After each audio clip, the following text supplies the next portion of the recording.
We're live. Good evening, everyone. I'd like to call the August 14th, 2023 meeting of the University City Council to order at 6:30 PM. Madam Clerk, would you please call the roll? Councilmember McMahon. Here. Councilmember Hales. Here. Councilmember Fuller. Here. Councilmember Smotherson. Mayor Crowe. Here. Before you have the agenda. During the study session. We asked if there are any changes that anyone requested to have made and none were suggested. Are there any changes from the floor at this time? Hearing none, is there a motion to approve the agenda? Motion made by Mr. Hales. Is there a second? Seconded by Mr. Fuller. Is there discussion? Hearing none, all those in favor, please signify by saying aye. Opposed? The ayes have it. There are no proclamations this evening. Before you have the minutes of June 20th, 2023, the study session on the annual budget and CIP. Is there a motion to approve? Motion made by Mr. Smothers and seconded by Mr. McMahon. Is there discussion? Hearing none, all those in favor, please signify by saying aye. Opposed? The ayes have it. You have before you the June 26th, 2023 regular meeting minutes. Is there a motion to approve? Motion made by Mr. Smothers and seconded by Mr. Fuller. Is there discussion? Hearing none, all those in favor, please signify by saying aye. Opposed? The ayes have it. You have before you the July 10th, 2023 study session comprehensive plan update. Motion to approve. Motion made by Mr. Hale, seconded by Mr. McMahon. Is there discussion? Hearing none, all those in favor, please signify by saying aye. Opposed? The ayes have it. You have before you the July 10th regular meeting minutes. Is there a motion to approve? Motion made by Mr. Fuller, seconded by Mr. Smotherson. Is there discussion? Hearing none, all those in favor, please signify by saying aye. Opposed? The ayes have it. Mr. McMahon. Thank you, Mayor. I would like to nominate for appointment to the CALIP Commission, Robert Levy. Is there a second? Seconded by Mr. Hales. Is there a discussion? Mr. Smotherson. Sorry about that. Thank you, Mayor. Just a quick question because I was wondering, the CALIP Commission is still active because I wasn't aware that they were still active. I thought that commission had been terminated. And they actually, the rest of their money was actually donated to the Arts and Letters Commission to manage, which wasn't much because then that became a scholarship fund for U City High School. Honorable Mayor students. and council members, that is something I'm not familiar with. Certainly happy to look into it. To my knowledge, it's active. I think that it would require a action by the council in order to inactivate it. But I'll look into it and let you know what my findings are. Okay, and I just wanted to say, because I was the council liaison, so I was, witness to those meetings. I wasn't aware. I thought staff would have informed you of their action. So thank you. Okay. Mr. Levy may have a short tenure on the CALIP Commission, but otherwise we have a motion and a second before us. And the city manager will look into the issue. Sorry about that, Gregory. Those in favor, please signify by saying aye. Opposed? The ayes have it. Mr. Fuller. Mr. Member and council members, I'd like to appoint Christopher McManus to the Traffic Commission. Is there a second? Seconded by Mr. McMahon. Is there a discussion? Hearing none, all those in favor, please signify by saying aye. Opposed? The ayes have it. Mr. Fuller. Mr. Mayor, I'd like to reappoint Mr. Mark Holly, Mr. Eric Stein, Mr. Gary Ehrenberg, Mr. Robert Christ, Mr. Eric Karch, and Commission Chair Todd Thompson to be reappointed to the Stormwater Commission. Is there a second? Seconded by Mr. Hales. Is there a discussion? Hearing none, all those in favor, please signify by saying aye. Opposed? The ayes have it. Before we move into citizen participation, Mr. Rose. Honorable Mayor and council members, I know that there are several residents that are here regarding the development at Avenir. And so I would ask our planning and development director John Wagner to please come to the podium, provide a brief update on where things stand with that development. Mr. Wagner? Thank you, Mr. Rose. Good evening, Mayor, council members. Over the past several days, we got together, I think last Thursday, Mr. Mulligan, myself, Mark Zions from our department, as well as Steve Bauer from Holland Construction and Charlie Deutsch and Jerry Griman. Thank you, John. Met to talk about some resolution to all the traffic in and out of the Kingdale gate, Kingdale Drive gate that's been used so much. So in the past few days, we came up with, I suppose, a compromise of sorts, and you have a copy of that in front of you.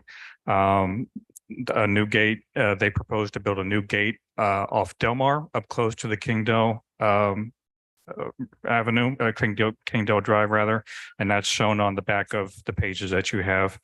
All trucks 53 feet or less will go in through that gate, leaving some traffic going through the Kingdale gate, those larger ones that are going to be carrying the supplies, the trusses and so on.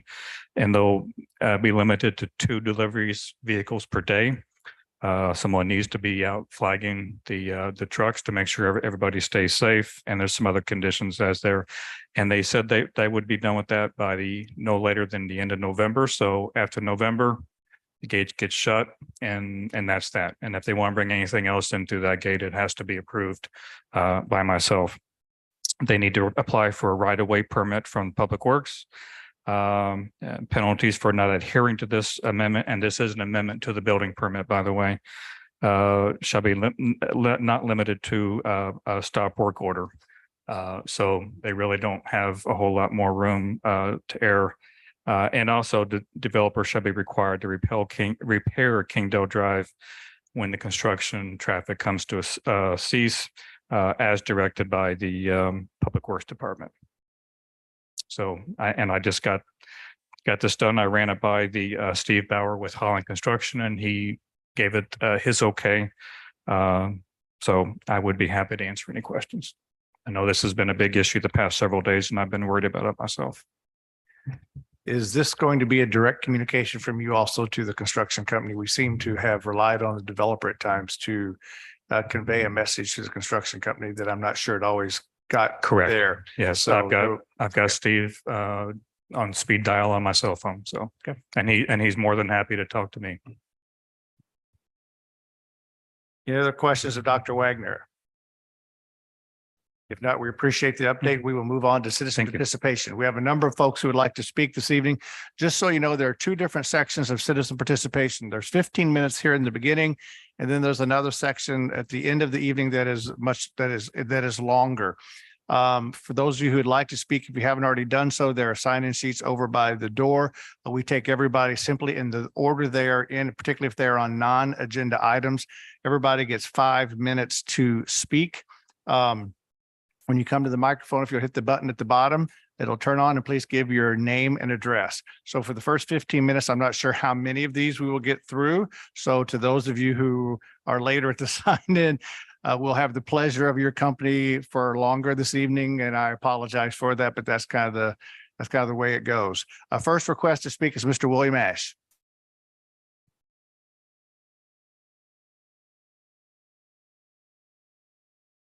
There, good. Thank you very much. I'm William Ash. I live at 8690 West Kingsbury in the Kingdale neighborhood, just referred to by Mr. Wagner. We're happy to see that there's been some motion forward on resolving traffic issues on the Kingdale Avenue access. My comments partly are about governance issues. I think this ordinance that number 7178 has said, since it was approved back in April 11th, that all construction, traffic, parking, and access points shall be restricted on Kingdale and other neighborhood streets there. this restriction has never been in place at any time since this project started last March. And so it's been an unlimited, unfettered access to that entrance point. I personally know of 6 near collisions that have happened between construction vehicles and residents in our neighborhood. The more people I talk to, the more near misses I've heard about.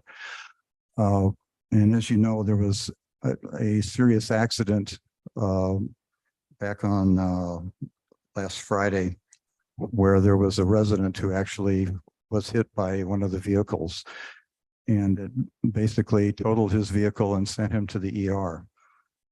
Now, I'm concerned that these ordinances such as this are not being enforced with any oversight. And since I spoke at the last meeting a month ago, as well as 2 of the other residents, and it took this long to have this kind of resolutions compromise come up with. I think since the ordinance was in place, once that you city officials knew that the ordinance was not being followed, you should have immediately had them stop using that entrance, because that's what the ordinance, the intent of the ordinance says, that it should be restricted access.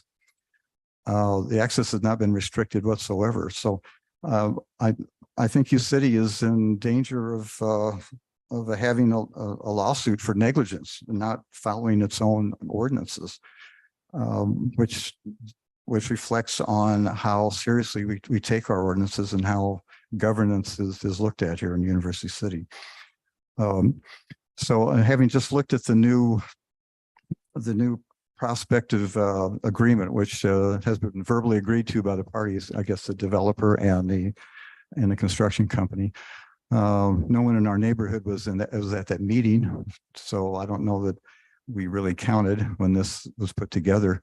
I'm concerned that the new entrance for trucks that's 53 feet or smaller is still too close to the Kingdale entrance, because if you're making a right turn coming out of Kingdale onto Delmar, there's still going to be trucks right there, whereas there's a larger entrance down towards the east side already. And it looks to me that the larger trucks could come in that larger entrance that's already there. Now I realize there'll be some inconvenience with moving large structures, from one side of it to the other. But this project was never conceived properly from the beginning to observe the ordinance. And so I think that the developer and the construction company have already had more latitude than was in the intent of the ordinance already. They've had it since last March up through now. So I think all the unrestricted use has been done, and all the future use should be restricted. And so I think this agreement could work if we just make the cutoff date sometime this month, as soon as possible, and just find another way to get these larger trucks in. I know it's inconvenient for the Holland company to do that, but they've made their bed already by ignoring this ordinance.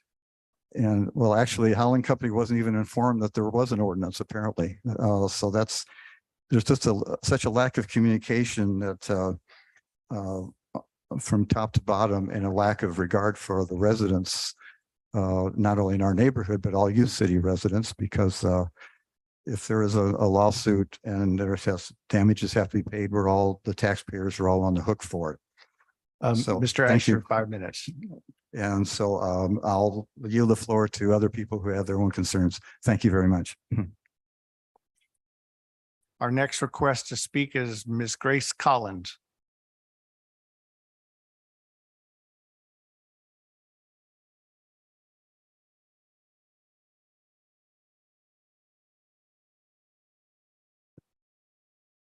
My name is Grace Collins. I live at 8841 Washington Avenue. I am here to speak about ordinance number 7178 that was approved April 11th, 2022, where all vehicles were restricted from coming into our neighborhood. I believe I spoke on this last meeting, and I sent a letter off to council today saying me along with 3 other individuals, but I do know for a fact that including the one that was hit on the 4th of August, there have been a total of 7. One was a collision and 6, including me, where it was almost a head-on. But there were no, certainly with the other 6, there weren't any collisions. I'm concerned about this new amendment, building permit that just came about because, I'm assuming because of the accident, August 4th. This says that traffic shall be directed by someone on the street. Is that person going to be licensed? Are they, educated in directing traffic? And the reason I ask such a question like this is because I'm saddened, disappointed that the ordinance was ignored.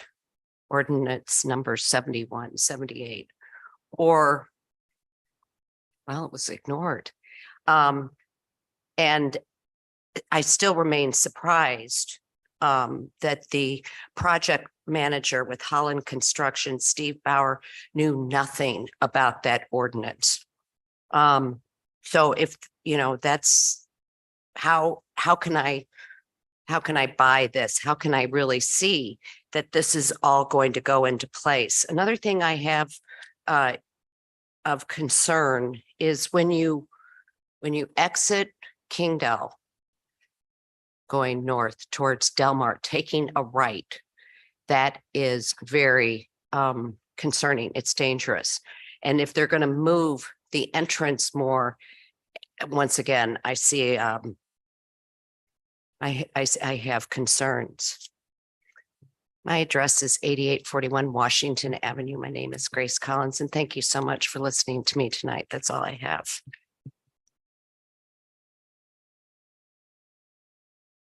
Our next request to speak is Tom Sullivan.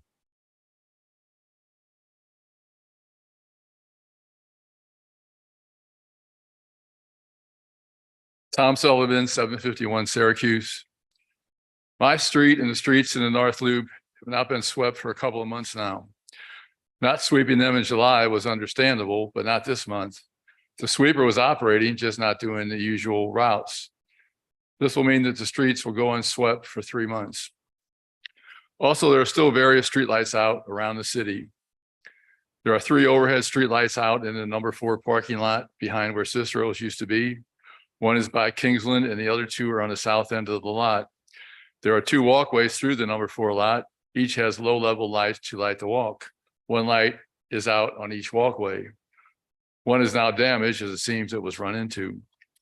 There are 2 streetlights out on Loop North near Heman. There's a street light out on Chamberlain across from Shelley Welsh Park, and another light out just a little east on Chamberlain. There's a street light out around 815 Leland. There's a street light out on Vernon just west of Kingsland that has a spool of wire taped to the pole. It has been out since the flood. Street light is out at Ursula and Corbett. A street light is out on Ferguson north of Olive. Street light is out in 6800 block of Crest. There's a street light at Olive and Midland that flashes on and off. There are 2 streetscape lights out on Olive by Family Dollar. There's a light out on Wellington off Midland Drive. There are several street lights out over the length of Olive. Many of these lights have been out for months. On June 6th, I reported a lot of trash in the alley behind a house in the 6700 block of Bartmer near Pershing School. Mr. Rose confirmed he received my email, but the trash is still there more than 2 months later. As I've come to notice, many alleys in the city look pretty bad. It seems they are pretty much ignored by city inspectors. Thank you for listening to my comments.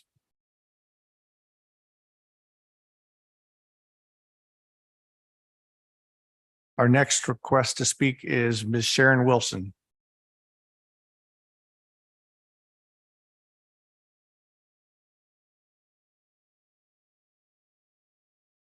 I think the button's already on. You're good to go. Hi, I'm Sharon Wilson. I live at 8012 Appleton Drive. And I'm calling in regards to a nuisance that we have in our neighborhood.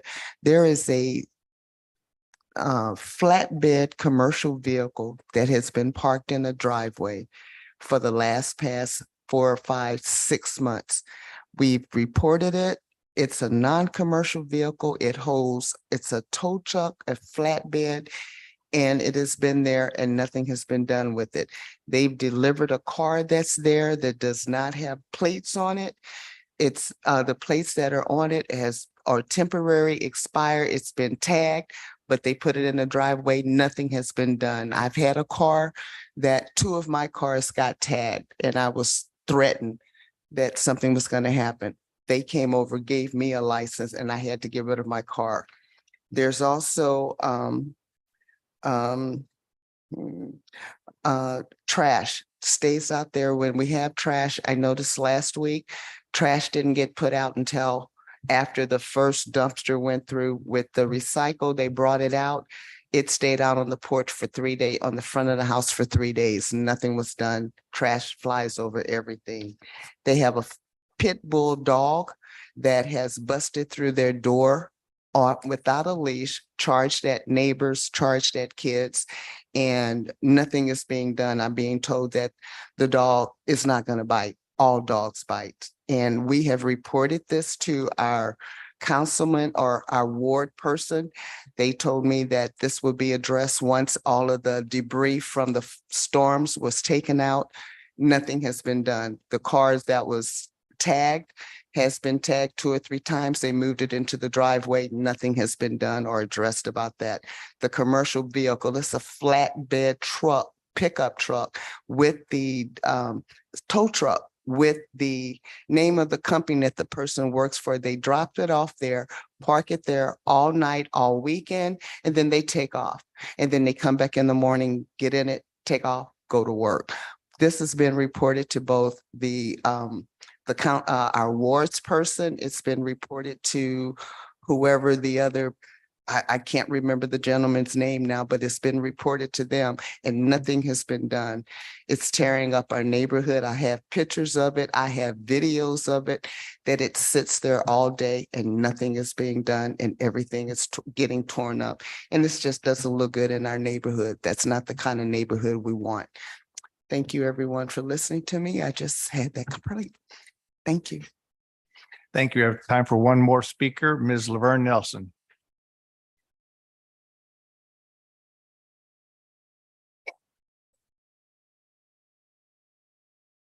Hi, Laverne Nelson, 8003 Appleton, neighbor of Miss Wilson. Kind of piggybacking on her issues. The trash that is coming from this house, I am in the cul-de-sac. So everything is blowing to me. So every morning I'm pretty much out here cleaning my yard up. They're throwing their trash right in the yard. The kids jump out the car, they park on it. So I'm cleaning up. The sewer is right there in front of me. If the trash and stuff and toys get in front of this sewer, some nights I have gotten out in the storm to clean that sewer because it is backing up to the yards. I get out there and I've had MSD. They met me out there one night because the water was coming up to the house. Like Ms. Wilson said, that tow truck, that's not good. And I've heard someone else on the street say they're thinking about getting their truck and bringing it home if this person can do it. So I don't think this is right. Anytime I've had a issue with U-City, if something's wrong with my home, I jump on it and take care of it right away. This has been reported. The police are riding by there. They've taken in that car. They take the tickets off. I don't know what else we can do. It's, if we're developing U-City, the neighborhoods got to stay up to par too. This is not looking good. And at the other end of at 8100 in the 8100 block, there's a home on that street. I counted 10 vans at that household. And they're like there every day and night with just 15 people. They got to live there. There's kids everywhere on the street. They're jumping in between the cars. I don't know. It's just not looking good. So that's basically what I have to say. Thank you. Thank you very much. We'll have time for more citizen comments towards the end of the agenda. We'll now move forward with, are there any council comments at this time? Hearing none, let's move forward with the public hearing for liquor license Shabu Day Restaurant. Ms. Reese, let me open the hearing first at 6:55. Ms. Reese, do we have any comments provided to us prior to noon today? None on this subject. And do we have any requests to speak this evening? No, sir, we do not. Hearing no request to speak nor any written comments provided prior by noon, I will close this hearing at 6:55 PM for the liquor license at Shabu Day Restaurant at 8235 Olive. Before you now, you have the consent agenda with 5 items on it. Is there a motion to approve items K1 through K5? Motion made by Mr. McMahon. Is there a second? Seconded by Mr. Fuller. Is there discussion on consent agenda items? Hearing none. All those in favor, please signify by saying aye. Opposed? The ayes have it. We'll now move forward to the city manager's report. Mr. Rose. Honorable Mayor and council members, this first item L1, asks that you consider a liquor license request by Shabu Day Restaurant at 8235 Olive. We will have both the owner as well as staff here to respond to any questions that you might have.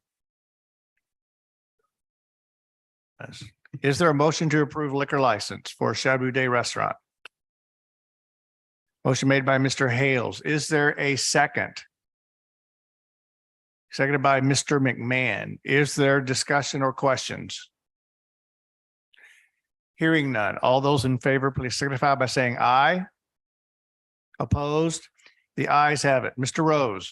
Honorable Mayor, this next item L2, asks that you consider a site plan review and approval for a 12-unit garden apartment building at 415 North Hamley Road.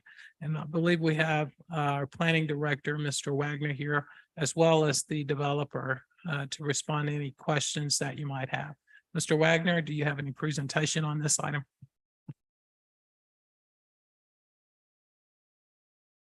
Good evening, everybody again. This is for a site plan review for a 3-story, 12-unit garden apartment at 415 North Hanley, just north of Hanley's intersection with Pershing. It's a rather detailed staff report that Mary Kennedy put together for us.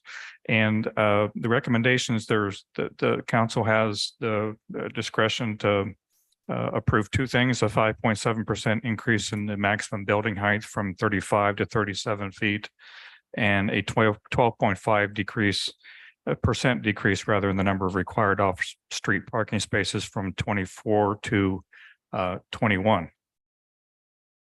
It will go to the Historic Preservation Commission next time we get together. And one thing that was different from when the staff report was put together is going to be a condo project as opposed to an apartment project. And there are 4 gentlemen here to answer questions: Scott Hunt, Matt Maybe, Jeff McGee, and Justin Powell. And I'd be happy to answer any questions anybody may have. Any questions from members of council for either Dr. Wagner or for the applicant? But it is all owner occupied, correct? Correct. Thank you. Mr. Hales. Thank you. I do have a question for the applicant, if one of you.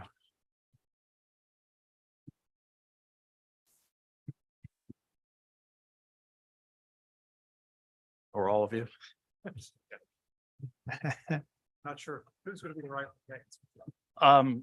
So I'm liaison to the Plan Commission. I was a little surprised, pleasantly surprised, because when we talked at the very beginning of this project, we were talking about apartments. The letter that you sent out to the residents, did you get any feedback? Yes, so I sent that letter out. Can you talk in the mic, please? Yes, I sent the letter out and received, had a conversation with the resident. I don't have his address with me, from 2 houses up from the project. Went over the project with him. He thought the building looked nice.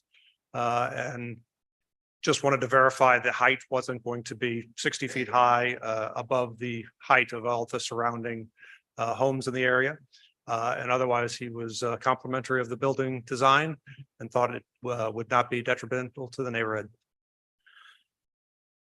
Given, Can we get your name and Oh, yeah, address, sorry. please? My name is Scott Hunt. I live at 411 Lenwood Forest, Manchester, Missouri. thank you. So given that this needs to go to historic preservation, because of the distance from the Linden Historic District, I understand it. And the Plan Commission for the subdivision review, would there be any reservation in doing those two things and bringing all of them back here at the same time at a subsequent meeting for approval? I have no reservation. I was unaware that it had to go to historic review since it's a empty lot at this point. But I don't think we have any reservation. Dr. Wagner has the details on why. It has to do with building plans. But that would be, if you're amenable to that, that would certainly be my preference. I am very happy that it's a condo project versus an apartment project. I think the neighbors probably appreciate that as well.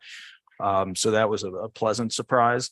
But I would preferably like to get the entire package all at once with the subdivision plan formalized. That works. Okay, thank you. Gentlemen, I think that, thank you for coming forward.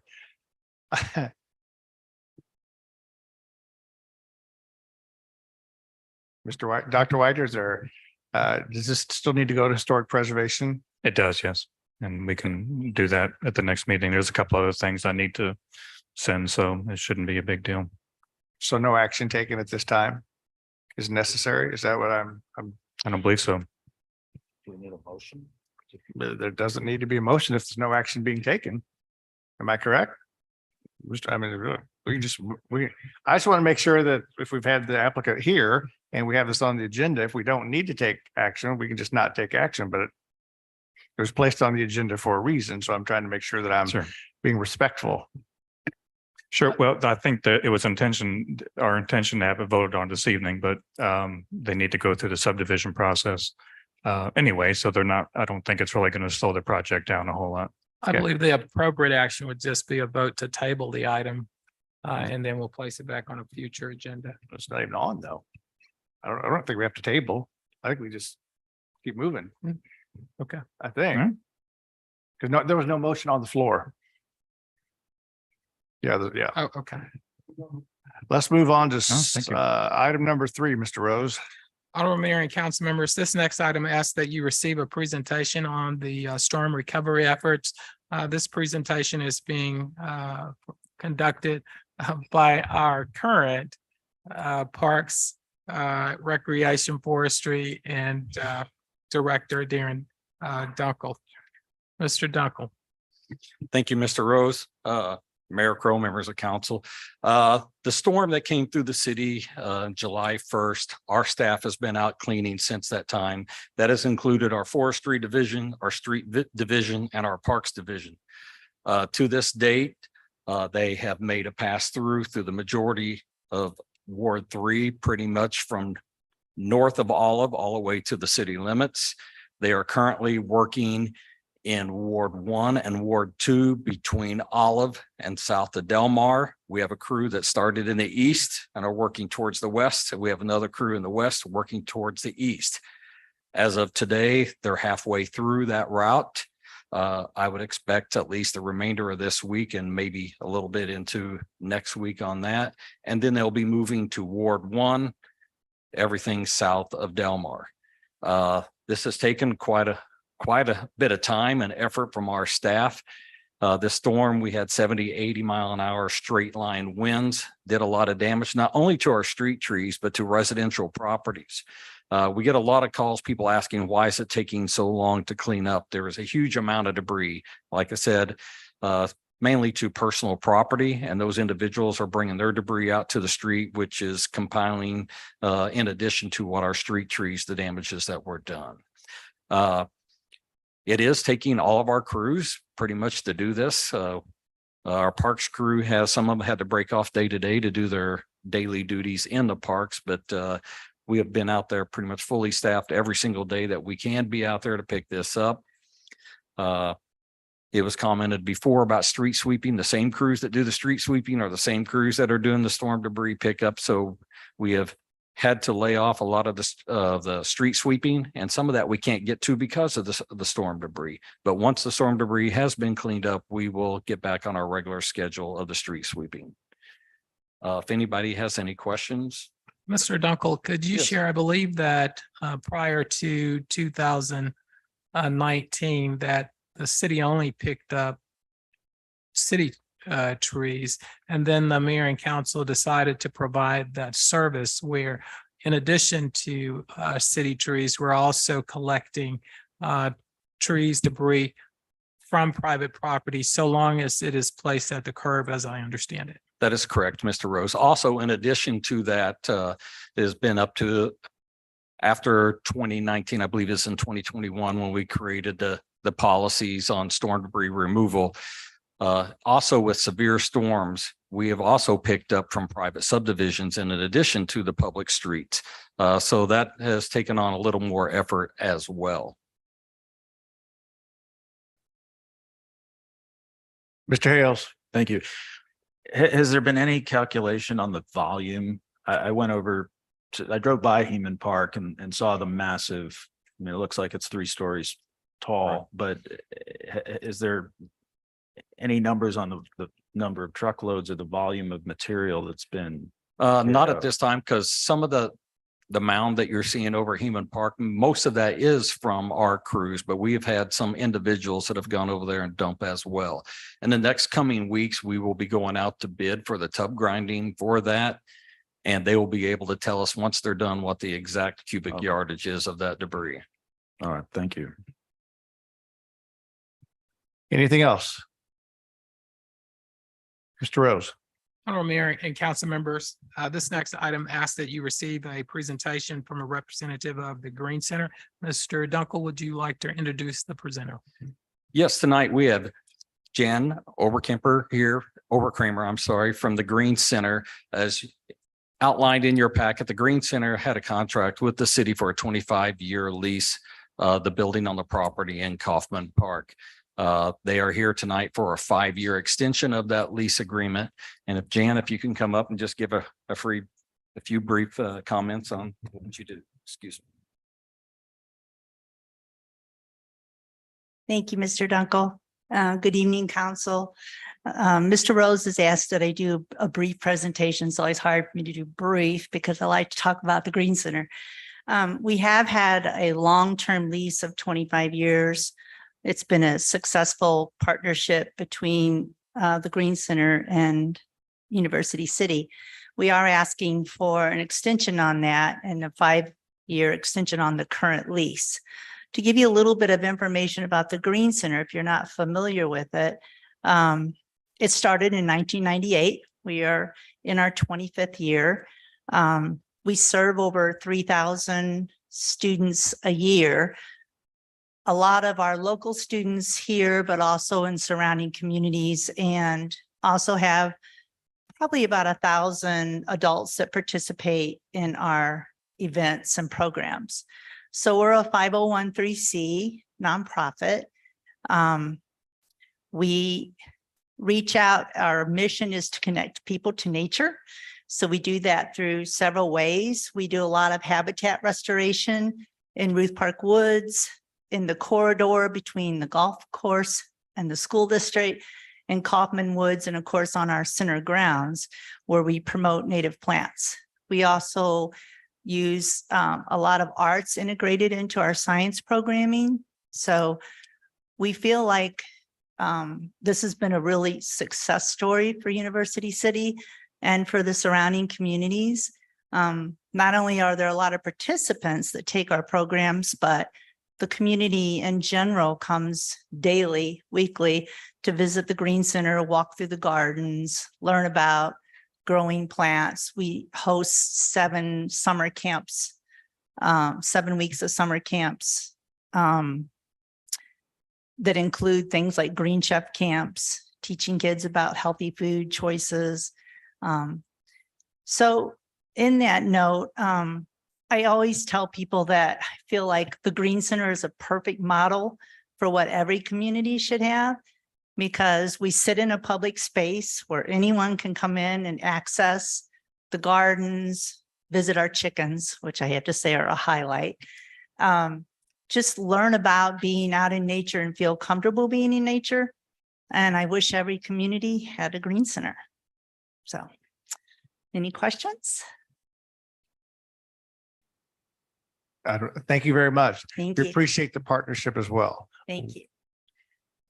You have before you, oh, Mr. Mulligan. Mr. Mayor, so this does require authorization to extend the lease. In the packet, there's a lease extension addendum to this. It's been signed by the Green Center.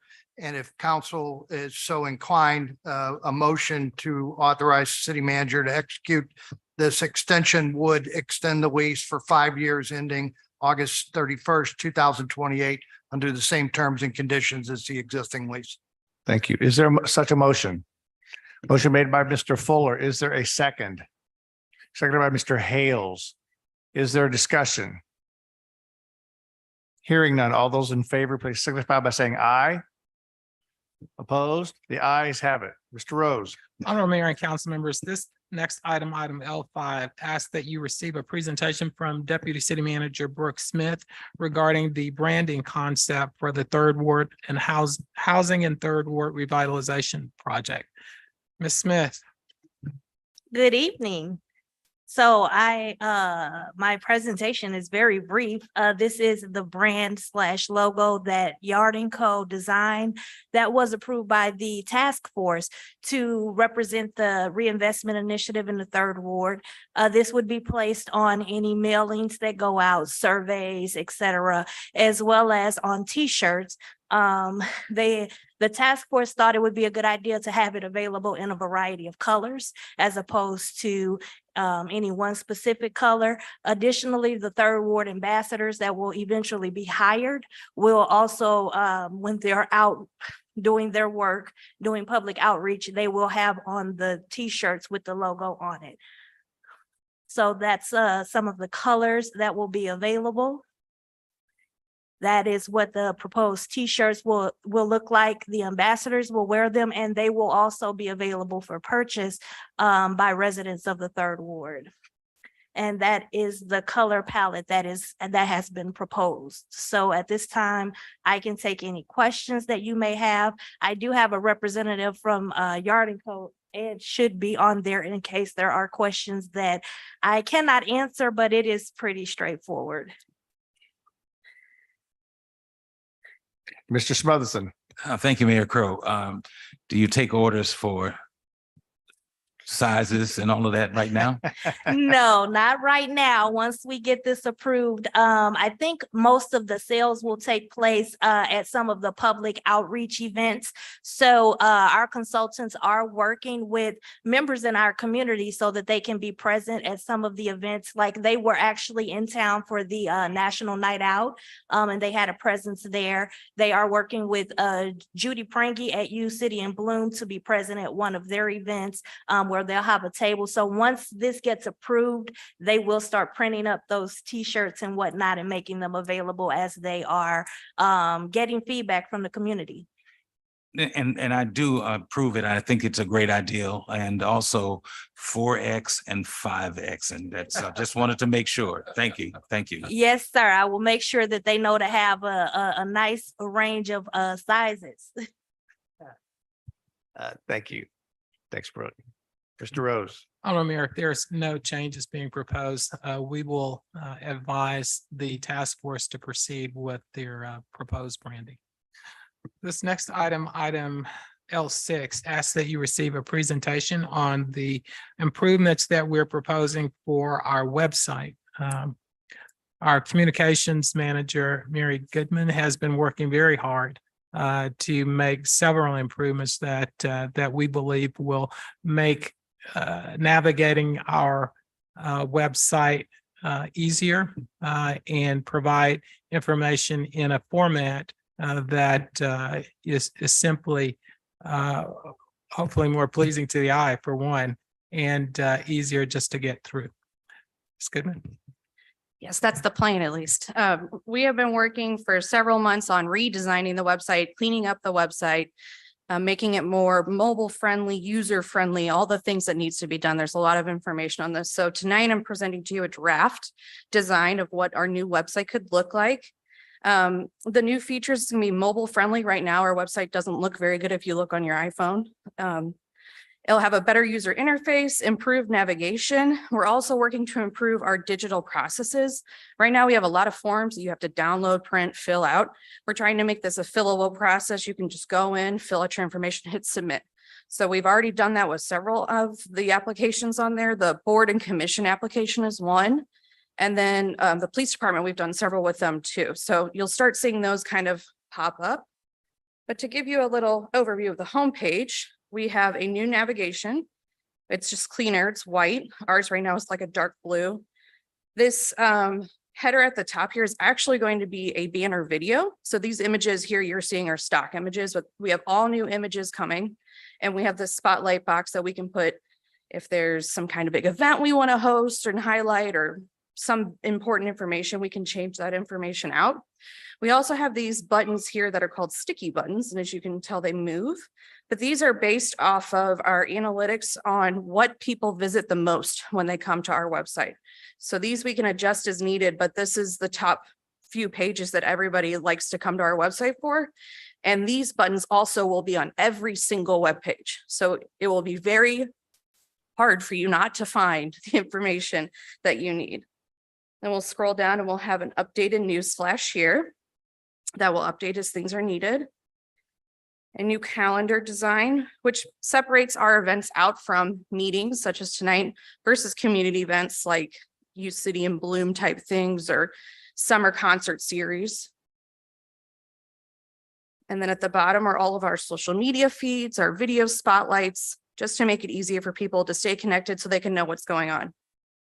And then the bottom is just your basic information. And then I'll take you to an inside page so you can see how that's going to look. So again, these images are going to change. But this is what an inside page would look like, city manager's page, council page. And then the drop down has a little bit more pizzazz to it. And then again, at the bottom are those sticky buttons.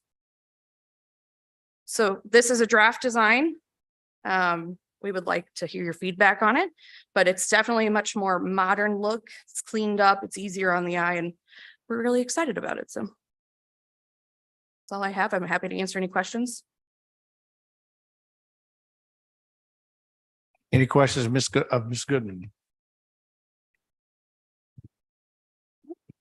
Okay, great. Thank you. Mr. Rose?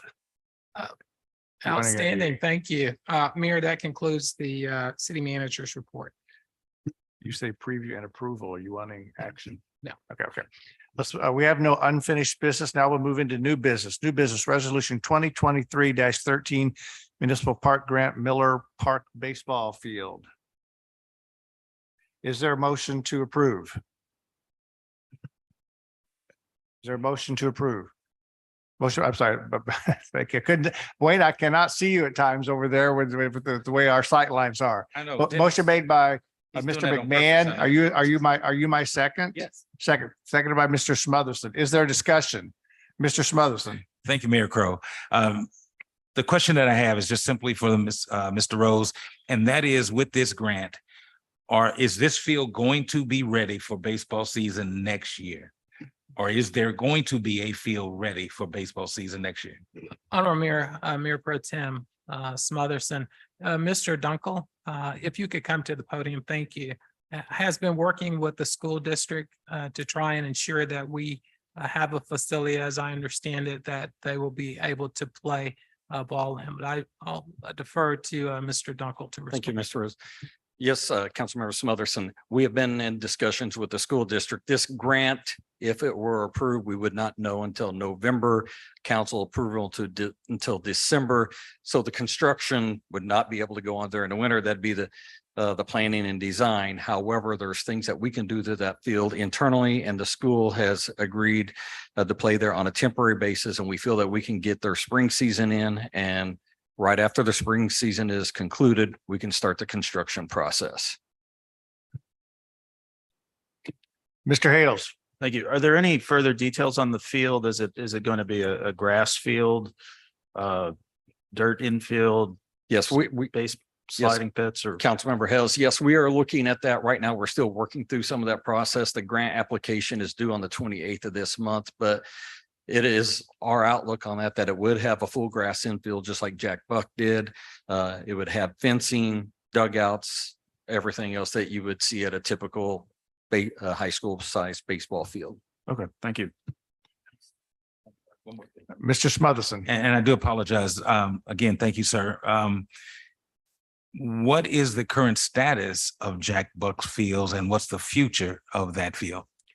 We're currently working on that right now. We have received information back from FEMA on partial funding of that working on. Part of the problem with Jack Buck Field and the restoration is that 85% of the outfield is in a floodway and prohibits us from doing some of the restoration that would need to make it a full-size baseball field. That's why we're looking at the Miller Park field in its place. So what we are looking to do, and we're still working on this, is to shrink that field down to be a youth baseball field, girls softball field, and we are working on all those particulars right now, as well as meeting all the FEMA standards as outlined in their approval. Hearing no more questions, you have a motion and a second before you. All those in favor, please signify by saying aye. Opposed? The ayes have it. Now resolution 2023-14 SEMA HMGP grant application for buyout of flooded properties. Is there a motion to approve? Motion made by Mr. Smotherson. Is there a second? Seconded by Mr. Hales. Is there discussion? Hearing none, all those in favor of resolution 2023-14, please signify by saying aye. Opposed? The ayes have it. We'll now move forward to new business ordinances. Bill number 9518. Who would like to introduce?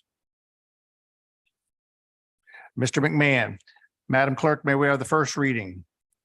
Bill 9518, an ordinance amending chapter 110 of the University City Municipal Code relating to administration by repealing section 110.040 thereof relating to disclosure of conflicts of interest and enacting in lieu thereof a new section to be known as section 110.040 disclosure of conflicts of interest. Thank you very much. We now have bill number 9519. Who would like to introduce? Mr. Smotherson is introduced. Madam Clerk, may we have the first reading?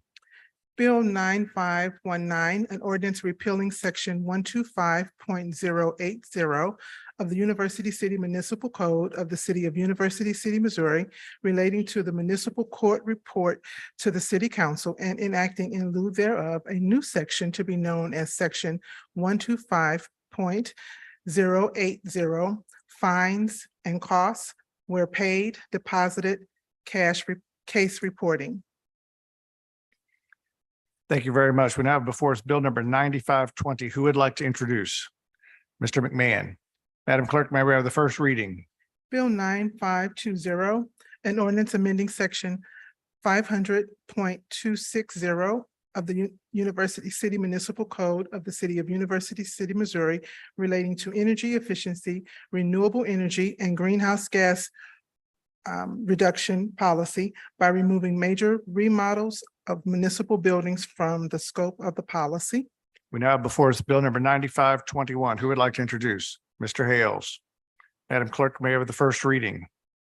Bill 9521, an ordinance amending Schedule 3, Table 3 of the Traffic Code of the University City Municipal Code relating to parking prohibited on certain streets at all times by deleting the north side of Pershing Avenue from the alley west of Jackson Avenue to West Point Court from the list of streets where parking is prohibited at all times.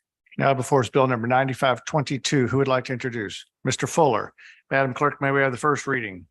Bill 9522, an ordinance amending Schedule 3, Table 3-D of the Traffic Code of the University City Municipal Code relating to residential permit parking areas by adding therein the south side of the 7400 block of Kingsbury Boulevard between Jackson Avenue and West Point Court, and both sides of the 400 block of West Point Court between Kingsbury Boulevard and Pershing Avenue.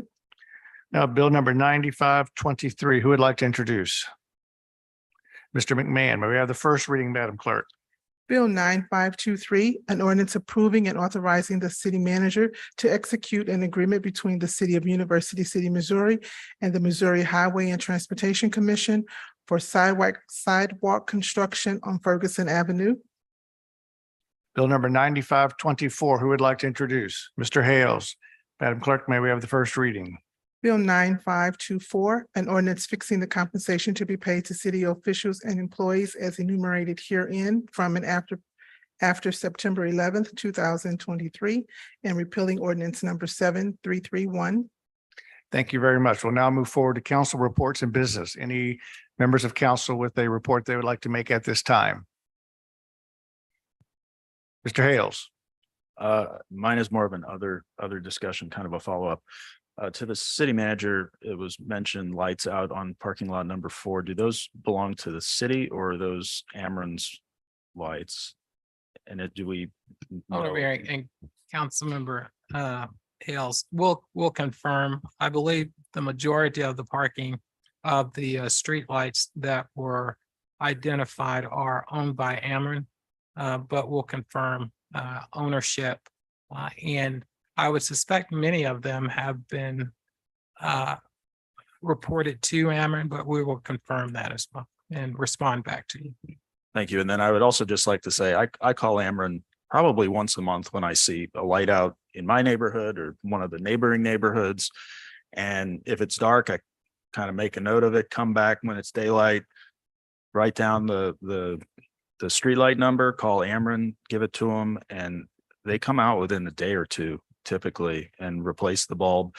Or if there's a bigger problem, which I've been helping with some of the Altadena residents lately, they've got an actual wiring problem and they're going to have to come out and bore a new line. So I've always found Amron to be very responsive to reports of streetlights.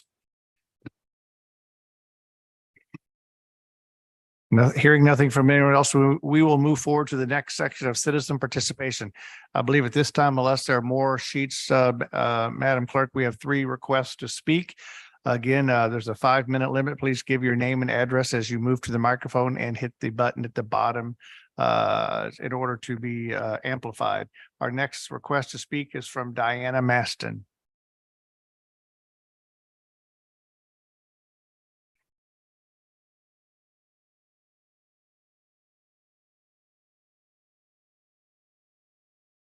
We got to hit the button at the bottom and the green light will come on. There you go.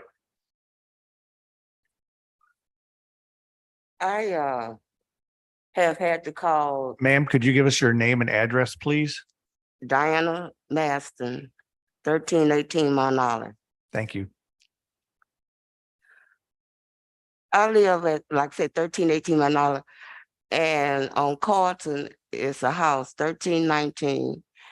And we are responsible for the easement, but this house is not. And like I say, the vines is growing over the fence and into the easement. And it's only 2, myself and a neighbor, that cuts the grass back there and pull the weeds. So I've called twice on this particular house.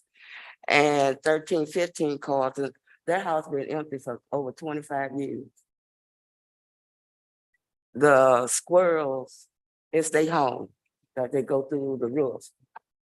It has private properties on the front window, but basically their house has been vacant for 25 years. And Ameren has left over 100 yards of cable wire, just left it there. My neighbor that cuts the grass, he almost lost his lawnmower because it got tangled up in there. And okay, I want to talk about the trees. Now, I have always been told that what's hanging over the street is you city responsibility. What's hanging over in your yard is your responsibility. But you city have not came and trimmed back any of the limbs and branches. So when they fall and the limbs are meeting in the middle of the street. So, I mean, if this is the urban look, we don't need, because when they fall, you want me to cut them a certain size, tie them in a neat little bundle, and put them on the carrier for the recycle. I mean, I have to pay for somebody to cut these branches if they too big. And you call the forestry and like say, oh, well, you're not scheduled to have them trimmed back for, what, 8 months or a year. And what else? Okay, there's been a Jeep that's parked in front of 1309. I've called about that. And that Jeep had been parked there for 2 years. Now, seeing if the street cleaners notice that every time they clean the street, that this one particular car is still parked there for all this many time. Seems like they would, report it to their supervisors or something, So basically, that's it. Thank you.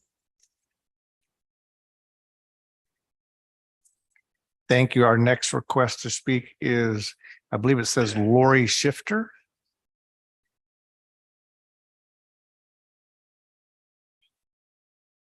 Good evening. My name's Lori Shifter. I live at 7832 Greensfelder Lane. I am the owner of the Silver Lady, and I have been for 37 years. And I'm here because I've noticed lately that there's a lot of the restaurants are taking over the parking places. Actually, a lot of the restaurants have been given additional parking places in front of their restaurants for more seating. Great, good for them. What about retail? What about us? I have so I'm here. I have actually reached out to Mr. Miles and spoke with Brooke Smith recently, in the past week regarding this issue. So there's a bigger issue here, but I wanted to speak tonight on behalf of myself and some other retailers. I do believe it is a tragedy about what happened at Three Kings. I do believe those 4 spaces should become parking spaces again for the year that it's going to take to to repair the building. I think a consideration for retail could be possibly making a spot for the Silver Lady or Baked Teas to have a spot that says for pickup only, because we do have customers who are coming in for a repair, and they might need just a moment to come in, pick up and leave. And the same for Baked Teas. So one thing in terms of just general, if you're going to do the build out, apparently what I heard from Brooke Smith today was that you are eating the dollars and for the expansion of the restaurants to have this parking. One thing is, okay, fine. This is what you've done. Maybe it's up for debate they should be paying for it, but have some continuity, because it looks a little bit like a garage sale in terms of, there's some places that are nice, but everyone is different and there's no continuity. So I think it would represent you city well, instead of looking inconsistent to look consistent. So I'm looking for one, they're getting all of this parking. 2, maybe some equality for retail as well. I've been paying into this system for 37 years. And I would appreciate that. And I'm not just speaking about me I'm speaking about me. There will be a larger discussion in terms of retail. And the last thing is, so the equality for retail, the continuity of the design. And the third is that my husband sent a letter to all of you the beginning of January, because during COVID, there was no charge for parking. And you reversed that, and now you're charging for parking. And my husband, Jeff Weintraub, who lives at 7832 Greensfelder Lane, who works at 6364 Delmar Boulevard, sent a letter to each and every one of you, people of the council and the mayor. And what is so incredibly disappointing is that not one of you responded to his request or even acknowledged his letter. And for that, I'm really disheartened. Thank you. And I want you to know, obviously, I've been in here, I've lived here for many years. I've lived here 21 years and I've been in business here for 37 years. And I don't appreciate that at all. Thank you. Our last request to speak is Ms. Jean Merson.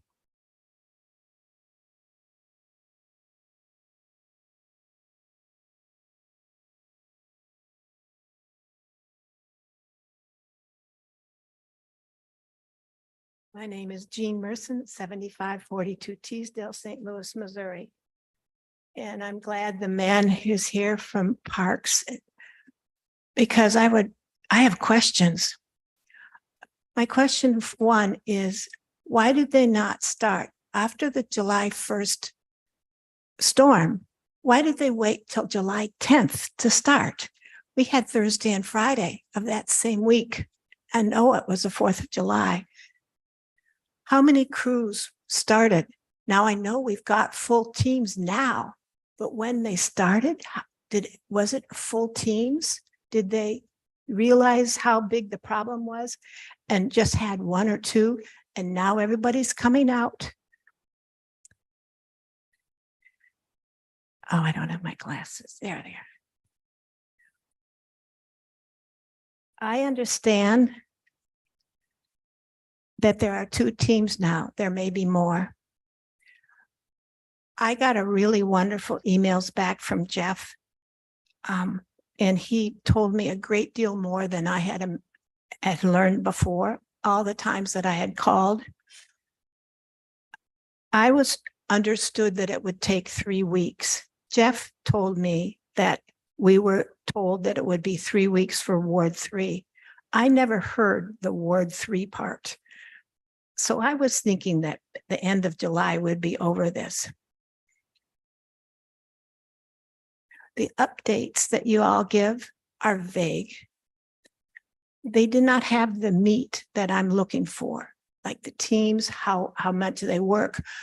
How was it a problem because we had all that storm damage and the trucks and the working materials that you needed were hurt and you needed to get others? I needed to know what the city was doing.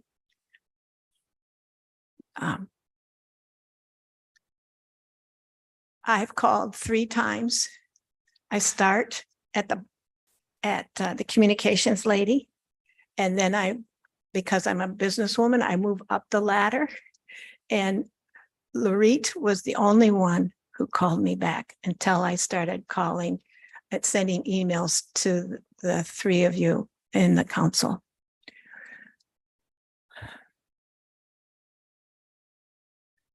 When you're talking about the future, you got to know that you got to do the work now. Thank you.